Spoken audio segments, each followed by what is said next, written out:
Good morning, ladies and gentlemen. Welcome to today's webinar hosted by IHRP and co-hosted by Joy. I'm Tingxuan, your MC for today.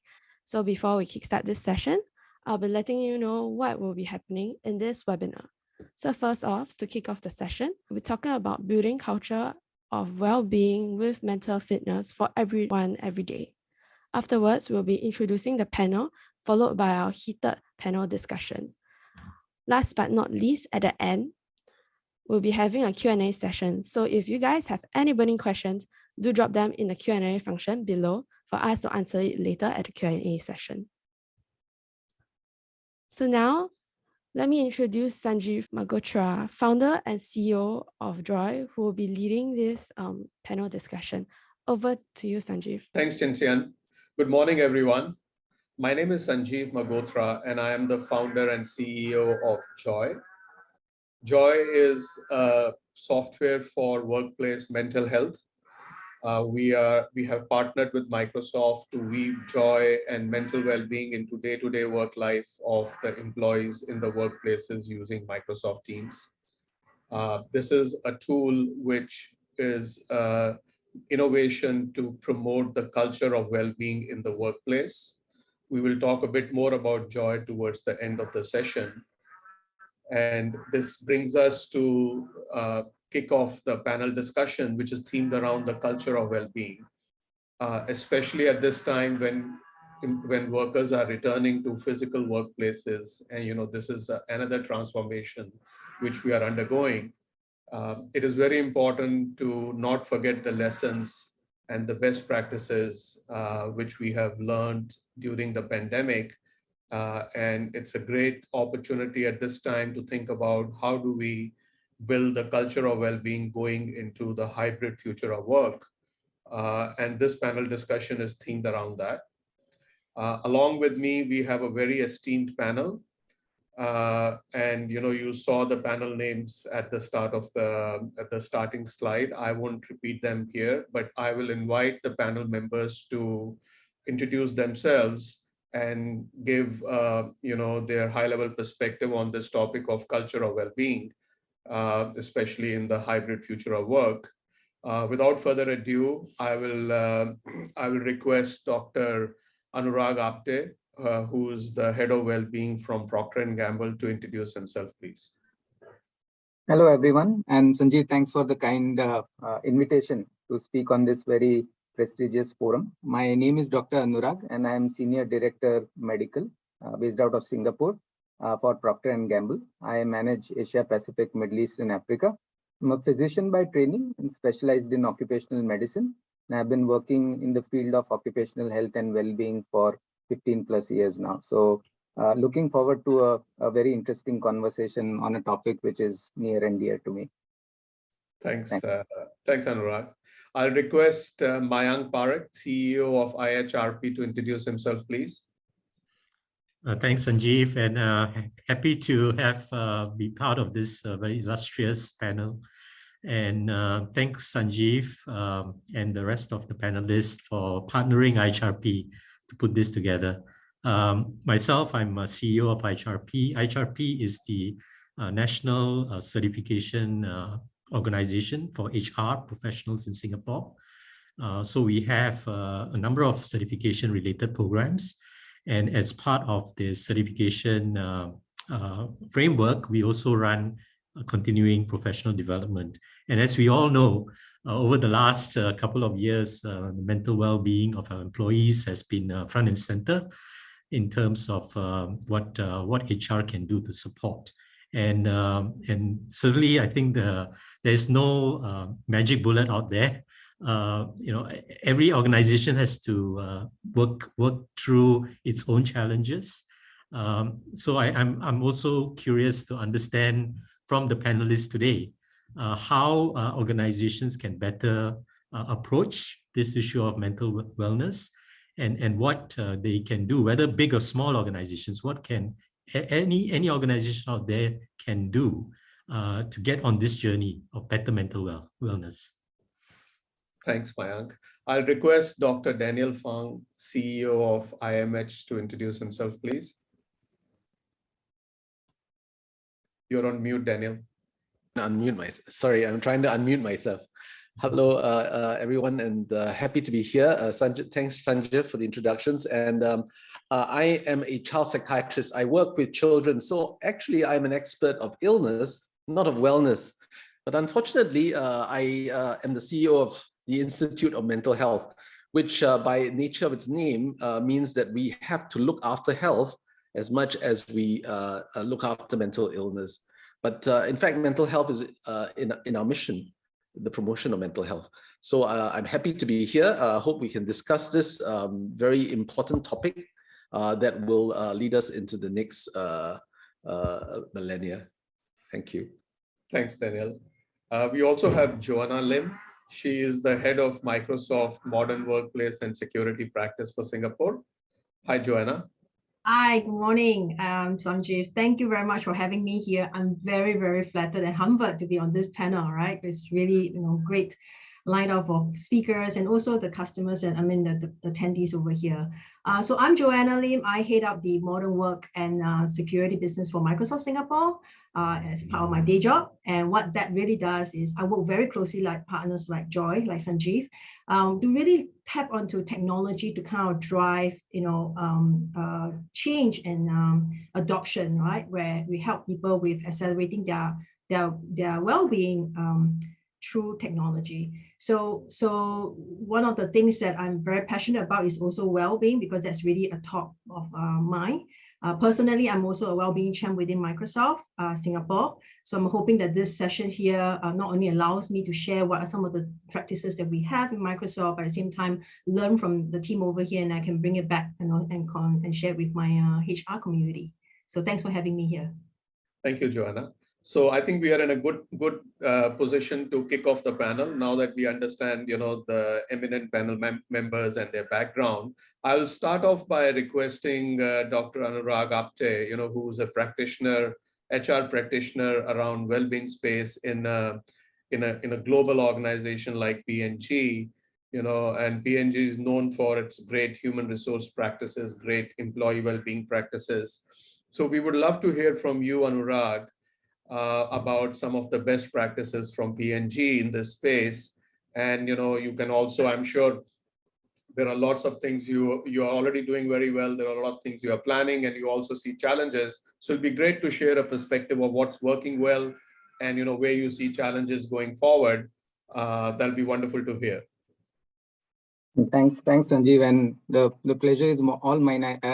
I quite like what you mentioned starting off, that it's about the culture of mental well-being, and it has to be that kind of a holistic approach, because even at P&G, we being a producer of leading brands, a lot of what we do is driven by the performance of our products. And we honestly and to the core believe that, when it comes to high performing products, it has to start with high performing, engaged and happy employees. There is no other way to look at it. Fortunately, P&G is also a very purpose, value and principle based organization. That's something which is engraved in our culture. That's our DNA. Every decision we make is based on our PVPs, and that's something which has helped us thrive for 187 plus years. So we in our PVP know that our employees are our most important asset. And we also know that the interest of the individual and the company is inseparable. It's very interconnected. The success of the individual is success of the organization and vice versa.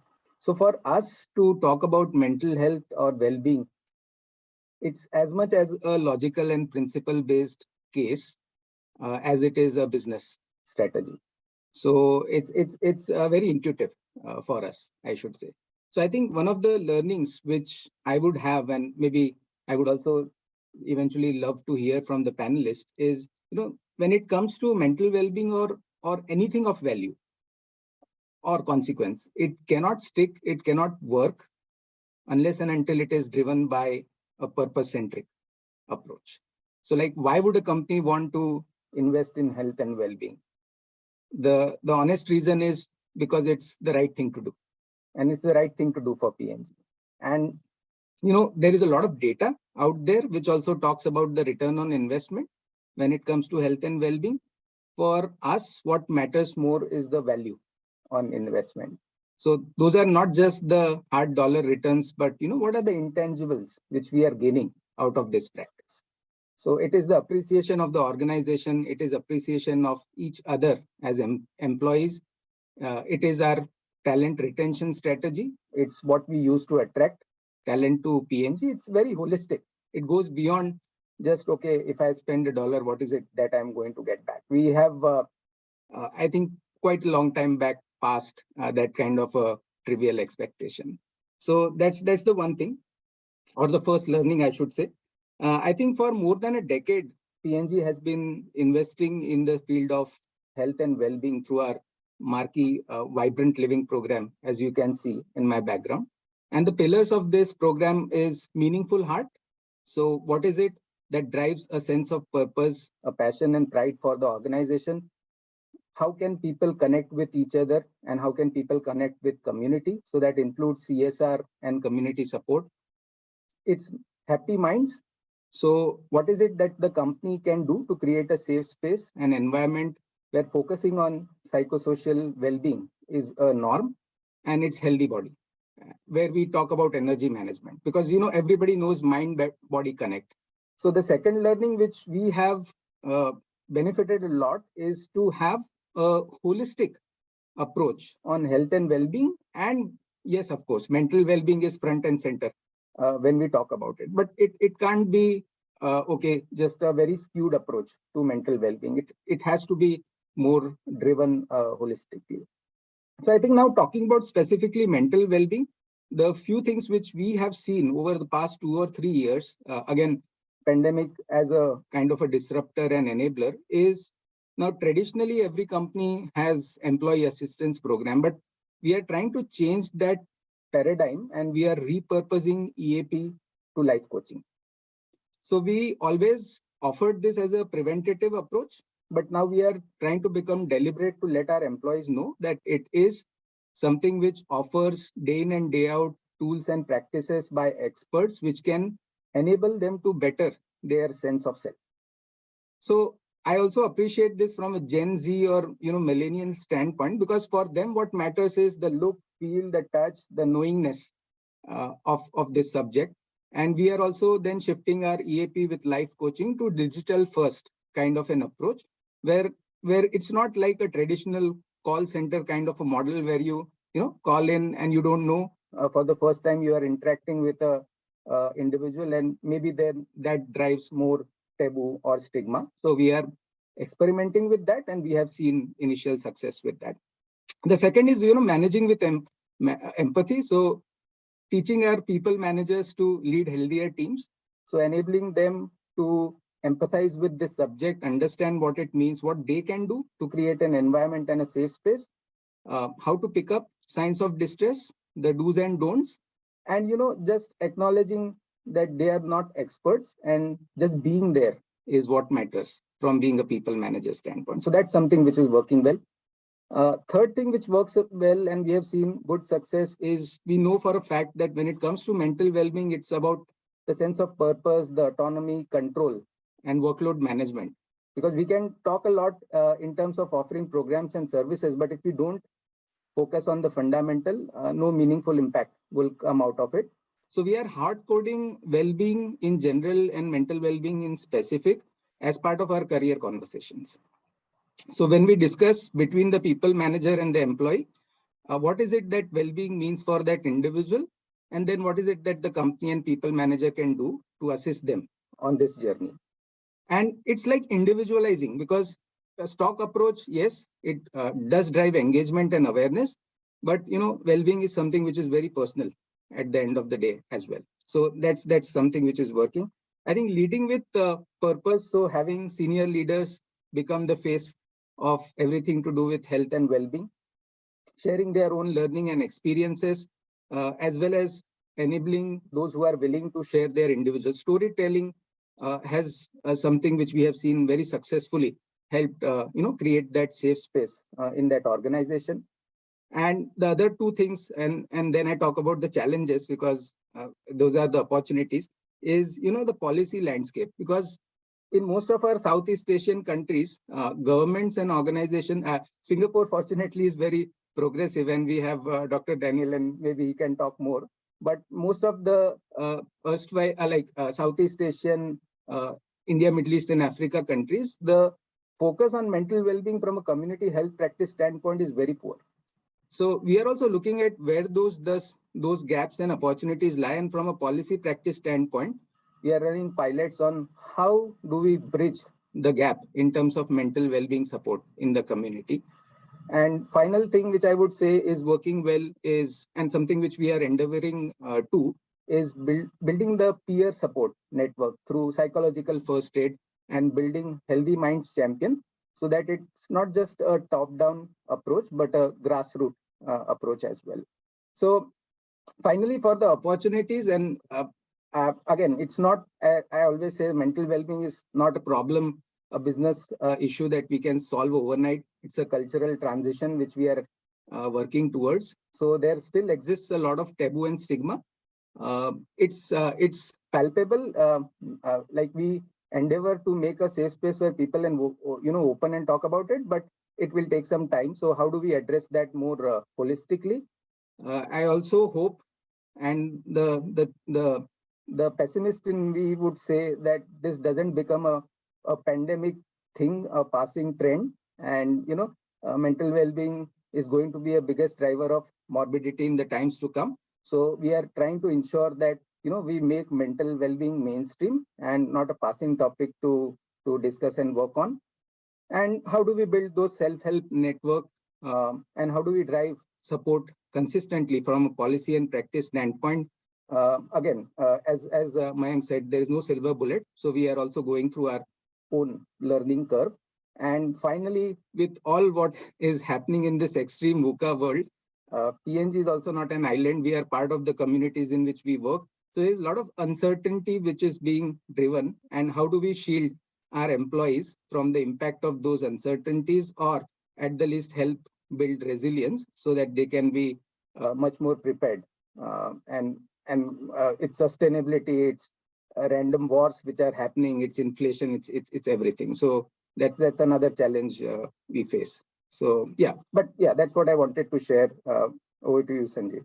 Thanks very much, Anurag. That's surely insightful coming from a company like PNG and from what you are driving as your core profession of well-being there. I'll ask the panel members if you have any questions, any comments on what Anurag just shared.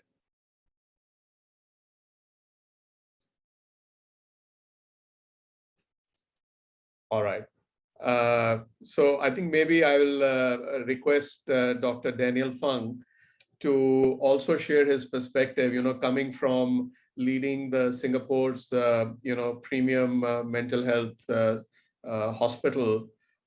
Where do you see the mental well-being in the workplace, especially from a preventative point of view, fit into the big ecosystem of mental health? Thanks, Sanjeev. Maybe I will, we're the only mental health tertiary institute in Singapore, and we only have one, and probably we'll only need one. But what we do need is kind of a greater awareness and understanding of the concepts. So I'm going to, in the 5 to 7 minutes that I have, talk a little bit about the concepts first before we talk about prevention. We start with the concept of health. Health is actually a global concept. And in fact, there's no health without mental health. So mental health is a subset of health in general, and it is a sense of well-being. Well-being that is complete and not merely the absence of illness. That is in the World Health Organization's sort of preamble into their constitution back in the 1940s. So if that is a global concept of health, then everyone should have some sense of health. Some of us obviously have poor health, and some of us have better health depending on the situation that we're in. So health is dependent on the stresses that we have, the needs that we have in our developmental phase, and also the kind of expectations that our society has on us. Now, imagine you have a triangular pyramid like this one here, a very small triangular pyramid, and there are 3 sides to this pyramid, okay? Health would occupy one side, and it occupies all, because all of us are concerned about health, regardless of whether you have illness or not. But if I turn the pyramid a little bit to the other side, this is the side on illness or disorders and disease. Now, mental illness is not as common as health, and health is global, but illness is very specific. And only 1 in 7 people in Singapore at our last Singapore Mental Health Survey actually has mental illness in their lifetime. And that translates about 13.9%. Globally, the figure is probably 1 in 5. So about 20% of people will develop some kind of mental illness in their lifetime. That includes the workers in your workplace. Then finally, let me turn that pyramid further to reveal that third side, which is often hidden. That third side is the side of what I call sickness and the role that sickness has in a society. Today, we have a pandemic. It's caused by a virus called COVID-19. The role that COVID-19 now has is that governments will tell you, if you got it, depending on whether in China or in Singapore, you'll be isolated, you'll be quarantined. So sickness is how people see illnesses. For mental illnesses, there is this concept of stigma. Now, stigma is very frightening because people don't understand. Mental illnesses are brain disorders, but don't have lesions that you can identify with a scan. It is a neural network problem. And today we have no very easy to use methods for identifying neural network problems. So mental illness becomes quite mystical and frightening. And as a result, people avoid it. They don't talk about it. Companies may even discriminate against it. And until more recently, it is a question. When you go and sign up for jobs, they'll ask you, do you have any illness? And then that's assumed that's physical. And then the next question would be, do you have any mental illness? And more often than not, if you tick that second column, what happens is that person might not get hired because there's a lot of stigma. What that stigma has done is that it's created societal stigma, but more importantly, it also created self-stigma. People with mental illnesses do not seek help until much later. There is a concept of a treatment gap, up to 50% in some cases, and as high as 80%. For example, if you have alcohol dependence issues, you might not want to talk about it. And in Singapore, that's one of the more common conditions, one of the top 3 in our mental health survey. So it is important to understand the total concept. And let's now talk about prevention. Prevention is about illness. You can prevent illness. There's primary prevention, there's secondary prevention, and tertiary prevention. Primary prevention is trying to look at groups of people who are potentially at risk. If the illness has genetic factors, you might want to work on that and do early identification, do preventative measures that will prevent the illness from occurring, particularly in the environment. One good example, of course, is schizophrenia, right? So if we identify people who have schizophrenia in their families and we work with them, we try to reduce some of that environmental load and stress, maybe it will not manifest itself. Then there is secondary prevention. Those people who are showing early signs of illness, can we identify early, get them to help reduce the treatment gap, reduce that stigma that I've just discussed. Then finally, of course, tertiary prevention. If someone has a mental illness, how do we continue to maintain them so they can be productive, useful members of our society and our workforce? And that's the whole concept of recovery. Recovery is not about cure. It is about the ability to continue working even while you have illness. And many of us do that, right? You have diabetes and hypertension, which are chronic illnesses. People continue to work. What about mental illnesses? Same thing. But can companies accept that? Now let's flip on the other side. For the promotion of mental health, it is less about preventing health problems. It is about what are the aspects of health that are important. And this is not well studied. All right, and the concept actually is called salutogenesis, the origins of health. And what are the origins of health? There are many that have been described over the years: sense of coherence, meaning and purpose that Anurag talked about, gratitude, resilience, empathy, quality of life, and of course happiness and joy. These are we like to call them intangibles, but they're not. They're measurable elements that we should look at in our workforce. So in promotion of mental health, how do we encourage some of these aspects? So I think, I hope that this discussion will bring us to that discovery and we understand it better. Now at IMH and also our National Healthcare Group, which is our cluster that IMH is part of, we've used this metaphor, a metaphor of the river of life. The river of life, if you imagine, is how people move through life. And in that river, downstream, the river is really rapid, it's fast moving, there are waterfalls that are dangerous, people die on the downstream area. But all our healthcare agencies, whether you're a hospital or clinic, you are operating in that place where a crisis occurs. And on that downstream area, there is a wooden bridge. The IMH used to be called Woodbridge Hospital. And on that bridge, we've been trying to save people with safety nets, with gates and to prevent people from falling in. But people continue to fall in. And the truth is, we need to go upstream. We need to find the parts of the river where the waters are not as fast moving, where we can start to teach people how to swim, for example, so that even if they do fall into the river, they will be able to swim and develop resilience. And better still, let's move further upstream. Do you know that every river has a source? And most often, the source is not on the river. I'm sure you've heard of the River Nile. The River Nile is in Egypt, but the source of the River Nile is about 5 countries away. And it's still controversial, where exactly is the source of the River Nile, but it's somewhere else. And so part of our work in NHG and also for IMH is really to find the source, because the source will help us in the prevention of illness and in the promotion of health. So perhaps we can talk further more about this in our discussions and the Q&A, but that's my piece for now. Thank you. Thank you very much, Daniel. This has been very enlightening. These 5 minutes has enlightened the end-to-end perspective in my mind, at least. I'm sure, for the audience as well. So really grateful for sharing. I'll request Mayank to also share from, the effort which the tripartite has done during the pandemic to build awareness around mental well-being in the workplace and providing a lot of guidance and support to the HR community, especially when mental health has, so to say, a sub-pandemic hit us unexpectedly. And I think Singapore is one of the countries which geared up and responded to this head-on. So compliments to the thought leaders like you and your peers. Now that people are returning to physical workplaces, there's a big transition happening there.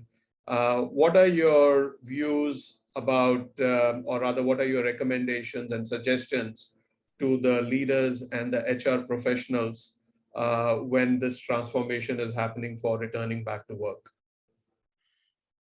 Thanks, Sanjeev. I have been really enthralled by the first part of this webinar as well, because it sort of helped, provide me with a very interesting perspective that mental health is closer than we think. If Dr. Fang is telling us that about 20% of people will develop mental illness in some form or other, and that's something that's quite sobering, right?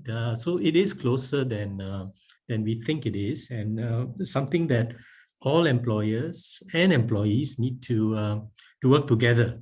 And that's really how the tripartite guidelines and advisories were thought through, right? In terms of, this is an issue that no one party, employers alone, neither do the unions or the employees on their own can help resolve. It has to be a holistic approach. And for employees, certainly, I think there is the stigma that Dr. Fang talked about. So, that creates some hesitancy in terms of coming out and providing that perspective that perhaps they are suffering. And for employers, on the other hand, there are also operational issues in terms of if someone has a request, is that request around mental health and wellness a genuine one, deserved, and because it doesn't manifest itself just like other illnesses, like a broken leg, for instance. So how do we guide employers as well to identify signs and to provide those the areas where some of these support measures can help. So that was the thinking behind coming up with those guidelines, and the guidelines were published in November last year. And we followed up with the guidelines with a set of playbooks. And so IHRP, we worked with the ministry to kind of bring that guidelines closer to the context of different types of companies, big and small, and what you can do as an employer to either leverage on external resources. So we have a list of resources that companies can turn to for help. There is also some guidelines around policies, because the world of work has changed, of course. We all know that. So there is certainly a need for HR policies, long-standing policies, right, to be revised, to be more aligned with these new realities of work. So the guidelines provide some of these, like, for example, work arrangements, right? Can we be more flexible? That enables employees to better balance their family and work commitments. Expanding leave options, right, to include mental health. Give as few restrictions as possible so that we encourage employees to take time off for their mental health, to reduce stress, reduce burnout, and create that openness and transparency around the organization, around the issue of mental health. And the other area that we often get asked at IHRP is in after hours work policies, right? So certainly, I think with the pandemic and with working from home, boundaries have diminished between work and home. So how do we provide businesses the purpose, right, behind why it is important to have a clear after hours policy? And we see a lot of good examples out there. I think Anurag spoke about that as well, in terms of mental health days, in terms of providing some of the support, employee support measures as part of the employee health benefits as a whole. It could be in the form of employee assistance programs. It could be in the form of providing more opportunities for managers to be trained as mental health first aiders, right? To spot signs of stresses and struggles that employees go through. So I think that that advisory provides I feel it's a context that we can provide to get companies to recognize this as a problem, know where to start to help address this problem, and what are the resources that are out there that they can tap into. So I think on the whole, very good feedback from the employers as well as employees. We're coming back to work. A lot of companies are now faced with a different challenge. But certainly, I think what is not going to change is flexibility. I don't see that the call for more flexibility diminishing, even as we move to an endemic phase.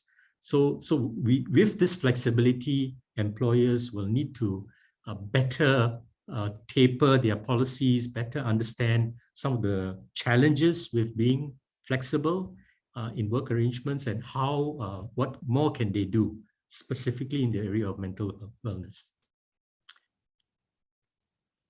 Thanks very much, Mayank. I'm sure the HR community and the employers have gained a lot with the clarity of guidelines coming from you and your colleagues. So really appreciate that contribution. I will request Joanna Lim, who leads Microsoft's modern work practice for Singapore, to share with us two things. One is Microsoft being another large organization and very focused on empathy for the employees, empathy for the clients, and has transformed many organizations in many different ways. To share that how is Microsoft managing employee well-being internally.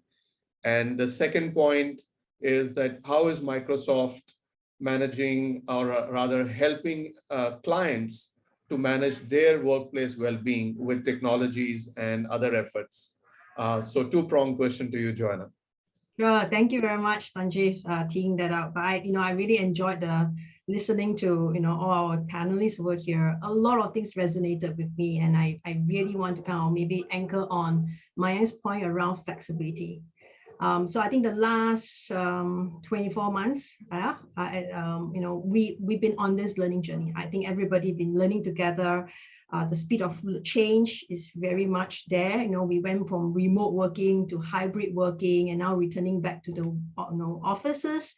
But I think fundamentally, what we need to take note is two things, right? One is you not only need to kind of make sure you have flexibility kind of blending in terms of how you rethink your organization processes, people, places, in terms of how you actually plan your workspaces as well, right? Need to come into play.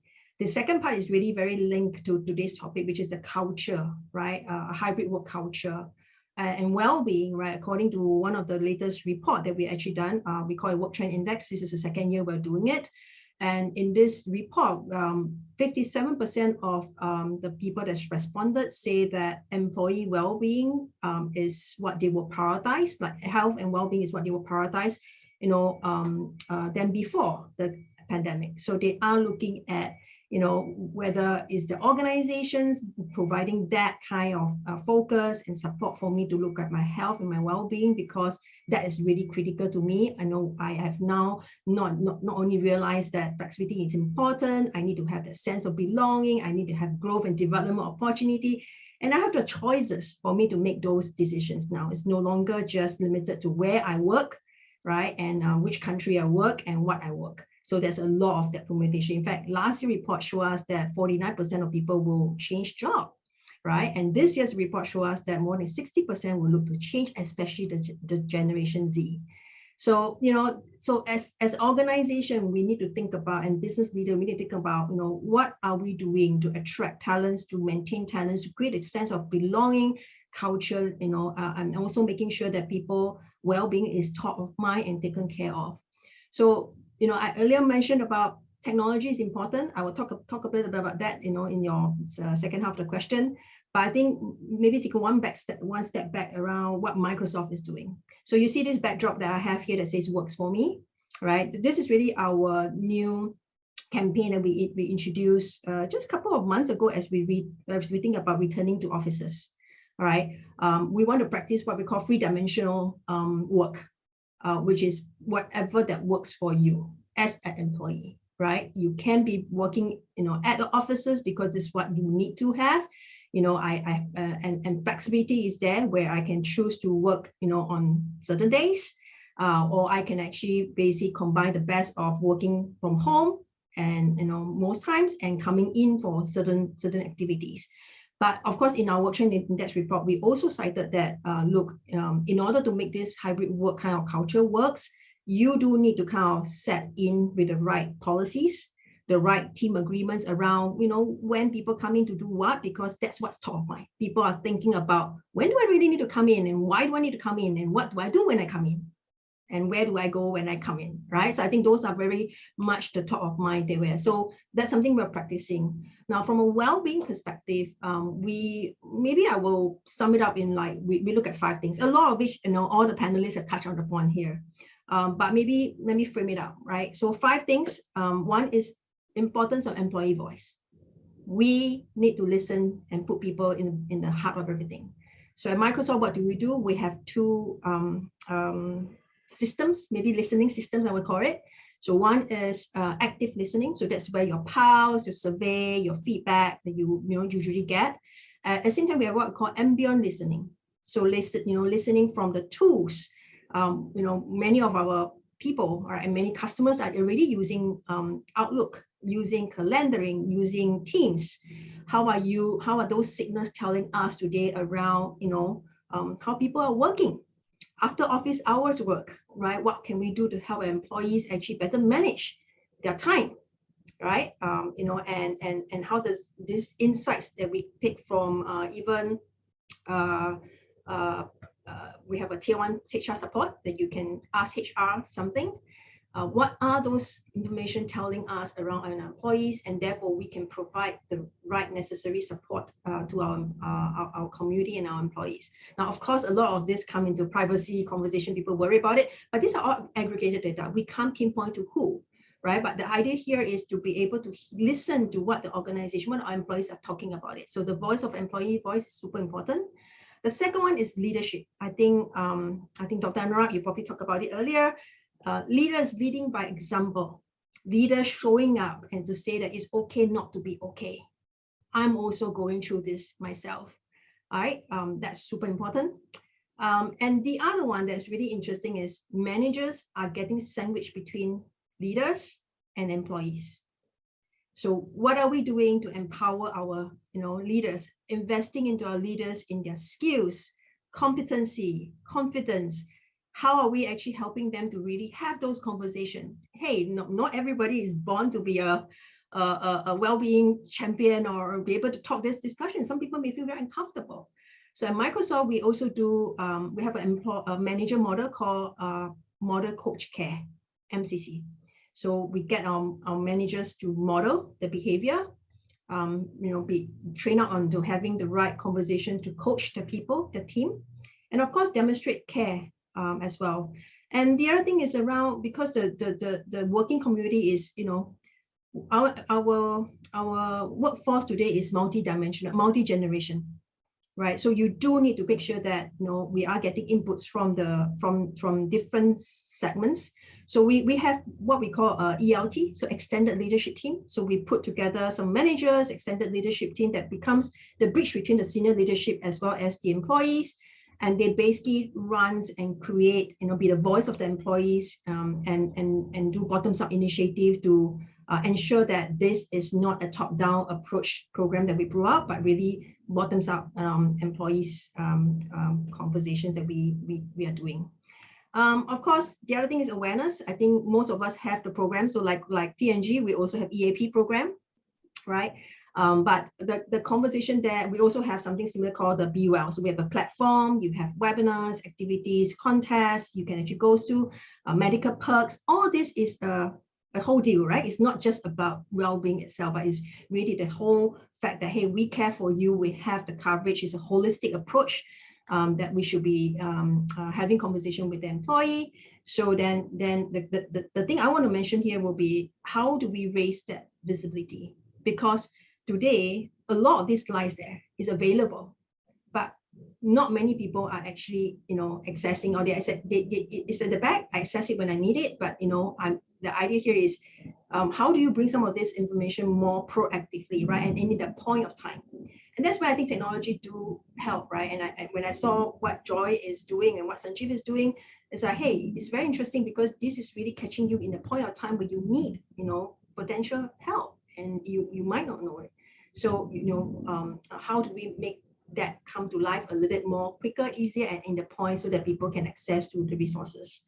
Last part, the fifth part, was around technology accelerating change, right? We all are creature of habits. So, how do we build in and leveraging technology to make small changes? So a personal story myself. So I work pretty long hours, and I do have pretty crazy calendars of activity. But I maybe it's part of my work. So I do leverage technology a lot. So one of the small things I make changes with was like being aware that how I work may be affecting other people. Sending an email, respond at 7:30, 8 p.m., 10 p.m. in the night is okay for me because we work flexibility. But at the same time, when I click the send, it may trigger out people staying up night and say, look, wow, I better respond, even though there's no requirement, because people have that, behaviors, and they would. So I started to do delete send, things like that. And then, people like booking focus time, right? And I think later on when Sanjeev talked about Joye, is super exciting because it really helped me think about what's my state of mind that I'm working on so that we get things done in the flow of my daily work. So that's kind of where I sum it up, that this is really the 5 things that we're working on. And from a team's perspective, I think that's, many of you are customers of ours. Thank you so much for leveraging the platform. And I think, Sanjeev, I won't steal your thunder, but leveraging it to kind of do more to help you manage your mental well-being will be a great way of really leveraging technology to accelerate change that you might need and help that employees might need. Thank you very much, Joanna, for great sharing. In the interest of time, I'm going to take 5 minutes, and I see some people are requesting to see a demo of Joye as well. So I'm going to take 5 minutes to do that. And then we also have some questions from the audience, and we will take the questions immediately after that. So, Joye is a platform software which is embedded inside of Microsoft Teams. And we have weaved daily well-being practices or experiences inside of Teams. And timing of the care is the fundamental value which we are bringing to the users. This is, helping as a tool to build a culture. There are 2 key fundamental design points. We think in the matters of the mind, the timing of the intervention is most critical. Most times, most of us know how we should manage stress, how we should manage anxiety, how we should manage failures. All these are topics of mental health. But when we encounter that particular situation in our day-to-day work life, we don't think of doing the right thing most times, unless we are already resilient. And this is a topic which is most critical for Gen Z and millennials who are still undergoing the journey of building their resilience. And, in most modern, countries, Gen Z and millennials are becoming 50 to 60% of the workforce. So how we cater to some of those day-to-day life situations, work situations, how we cater to the the age group of Gen Zs and millennials has to be dealt with a bit differently. And timing of the care and engaging experiences to make it lifestyle and take the stigma out are some of the challenges which we have attempted to overcome. I'm going to show you a quick demo of the experience of Joye.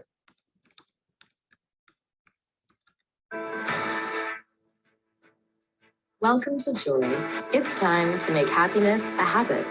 Try Joye's Daily Brew. It's as easy as 1, 2, 3. Share what's on your mind in a safe and anonymous space. You can speak or write or try guided reflection.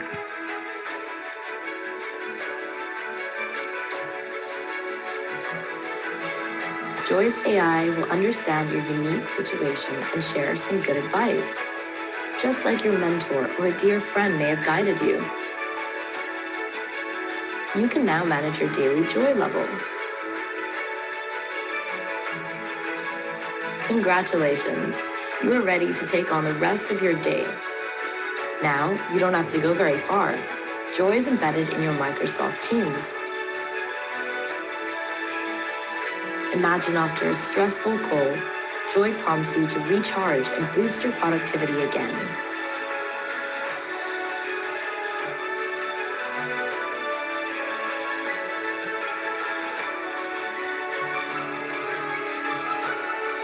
It's time to form a mental fitness habit. Your 10,000 steps for your mental well-being.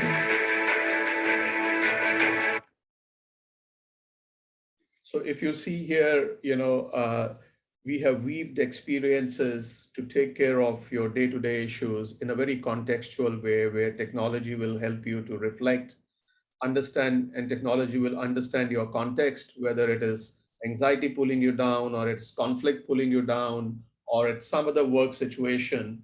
And we will provide you the suggestions, the behavioral nudges at the right time, which will pull most of us out of the negative spiral or the risk of a negative spiral into a positive zone. And in that positive zone, we all know that, we are more productive and we take care of our health as well as work in a better way. And we have done this in a very seamless way inside of Microsoft Teams. The user experiences as if Wellbeing is another tool of productivity, like email is weaved in, the chat interface is weaved in, video is weaved in. We believe that 2022 is the year that Wellbeing needs to be weaved in as a productivity tool in Microsoft Teams for the future. And we have made this possible with support from Microsoft. On privacy, it is very private. We follow GDPR guidelines. There's very minimal information which we trigger, which we understand from the system to build the pattern and trigger the user at the right time. So taken care of many of those things which are very important as well. While we are serving the experience part of it, we also need to take care of some of the ease of deployment and privacy.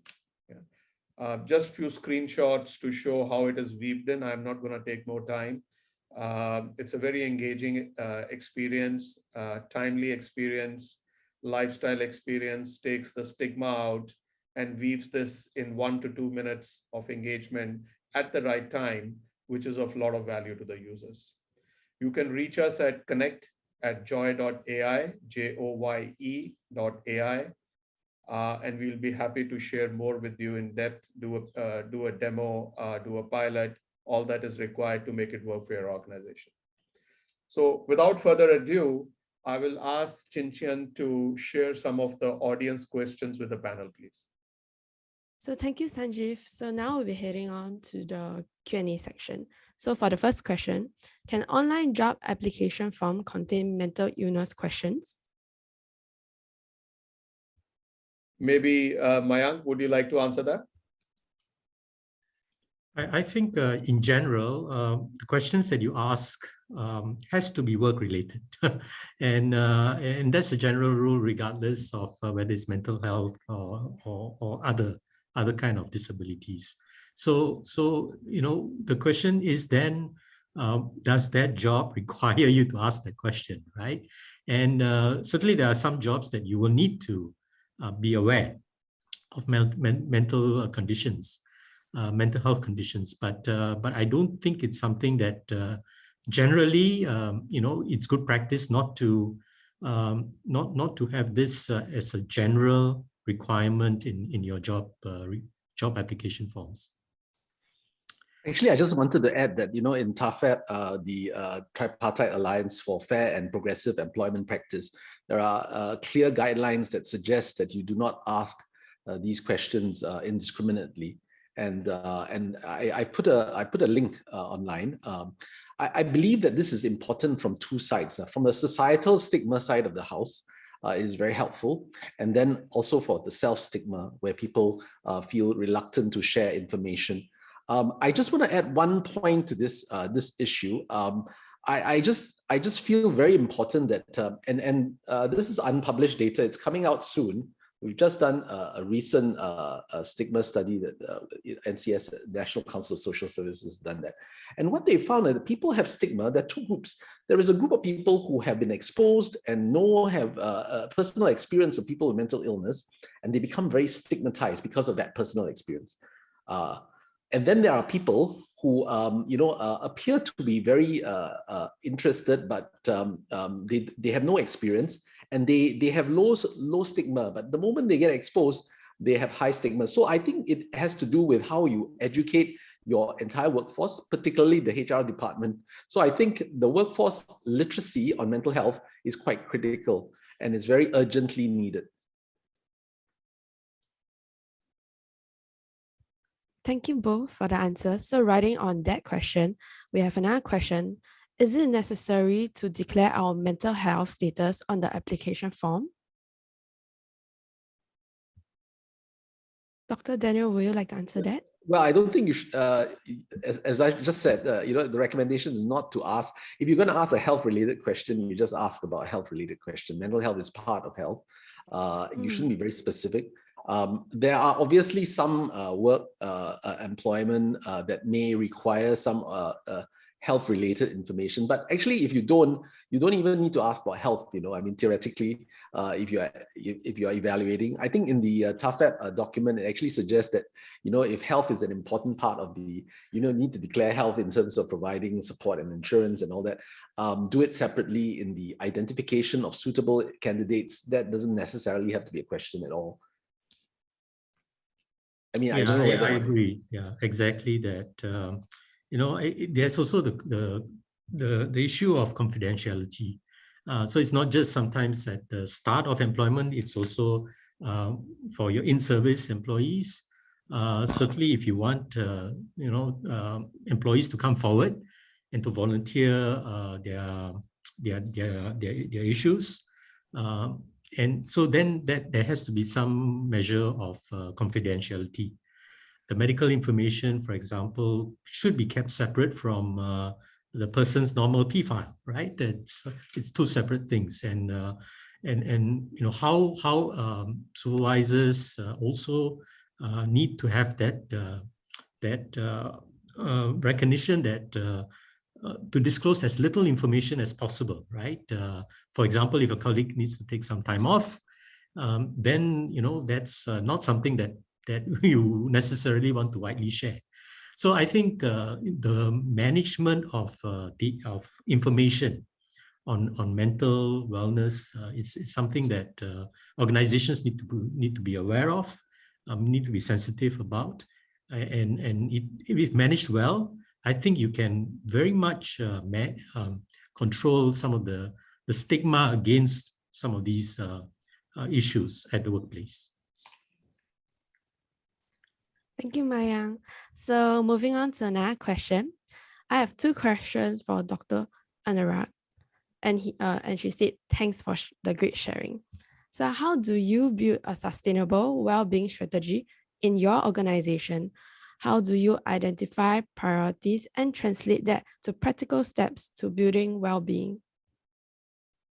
Excellent, and thanks for the great question, Gabriela. So I think just relating back to what I mentioned is that first up, for any strategy, if it is a people strategy, you have to start with the question why. So why is it that you would want to invest in the health and well-being? The way PNG has answered this question is that our PVPs are the driving force behind everything we do. So it's very intuitive and it's the right thing to do, that health and well-being for our employees should be strategy, and then that is how it makes its way into the corporate culture. So for anything to be sustainable, unless and until there is a very clear answer to that question why, it could be just a point in time exercise and may probably lose its steam as you go ahead. So that's number one. I think in terms of identifying priority, and I also like what Joanna mentioned, is that it's very important to, so there is the objective nature of it and there is the subjective nature of it. So the subjective nature is listening to people and understanding what is it that they need, and that may not always coincide with your objective priorities. So what also we do are a lot of pulse surveys, and we have been doing it for as much as I can remember, but also more frequently during the pandemic, so that we have true sense of what is it that our employees need and want, and accordingly we can design a strategy or tweak our existing program to better meet their needs. Then the objective nature of it is we do health risk analysis. We capture a lot of health need data. Medical team working with HR does a lot of trend modeling. We identify which are the top health risk factors for our employee, and then define the strategy for the year with clear set of deliverables and KPI. So apart from the positive engagement of the company talking about health and well-being, the efforts are also directed to something which is much more tangible in terms of outcome. So know the subjective need, understand what is the objective nature of it, design the strategy accordingly, and that is something which will also enable business to make credible decisions over a period of time on how to tweak the program. So I summarize by saying, answer the why, understand the objective and subjective element, and make it need and want based. Hey, Anura, if you don't mind, let me just jump in with one more point here in terms of prioritizing. I think a lot of times, especially from where we see, we are able to be more data driven, right? What is the data telling us around how people are actually working? Going into meetings, for example, multiple meetings, attending meetings, at lunch hours, behaviors that then you can actually help to bring this visibility to leadership, to management, and to even people, right? To say, okay, what can we do? Baby steps, practical steps to kind of not do this because this data is telling us our people are getting burnt out.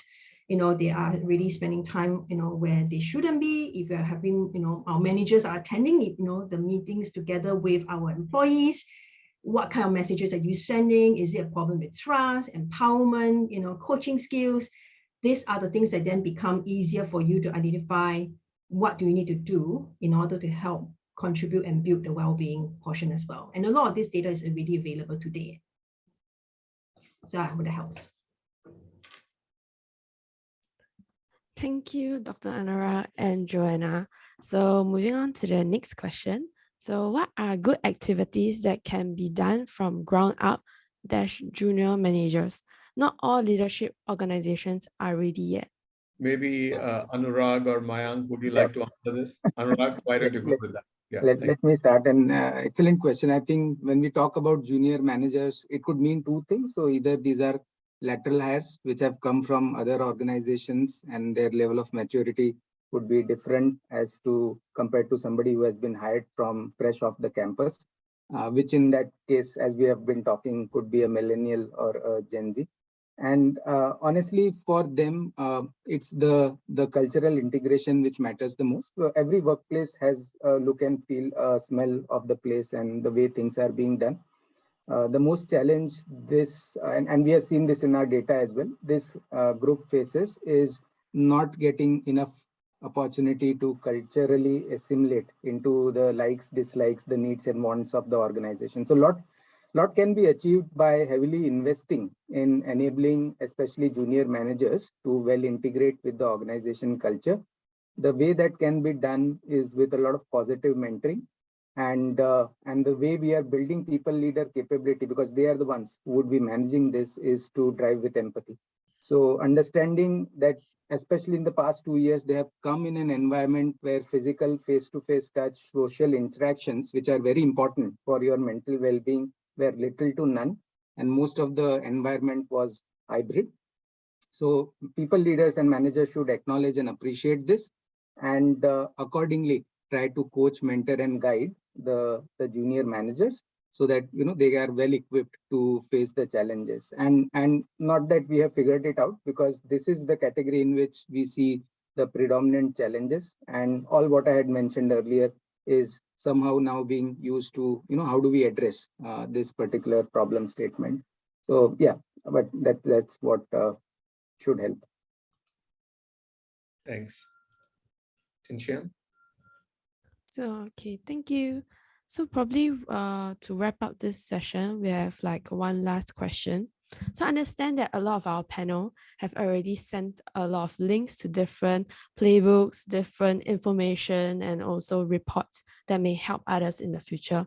So someone added and asked this question: keen to understand from the panel if there is any research paper illustrating how neurodiversity in the workplace contributes to better firm performance in Asia specifically. I guess Dr. Feng, you might be the best one to answer that. I will try. No, I'm not aware of any paper. It would be very important, obviously, to understand how neurodiversity, and that's a term used really to talk about certain groups of neurodevelopmental disorders, particularly autism, and whether it would be good to have that very diverse workplace. We talk about workplace diversity a lot. We want gender diversity, we want different kinds of ethnic diversity. But what about neurodiversity? Is a good question. I'm not aware of studies of this nature. I actually tried to do a quick search while when that question came up. But I think some of the things that we discussed, the ability to be flexible at the workplace, the ability to provide feedback and forum for staff to co-create solutions and really develop a relationship-based workplace. And then the ability to create what I call a training or fitness, for mental health. So 3 Fs for you: flexibility, feedback and forum, and fitness. I came up with that as listening to Joanna and Anurag. Okay. Okay, thank you, Dr. Feng. We tried to strive to answer all questions, and I hope you guys enjoyed the session. So then thank you so much. Thank you, panel, for all your insightful sharing. We really appreciate it, and I hope all the participants benefited from this session. So thank you so much, everybody. Thanks, everyone. Thank Thank you. you, everyone. Have a nice Thank day. you. Bye. Bye. Thank you.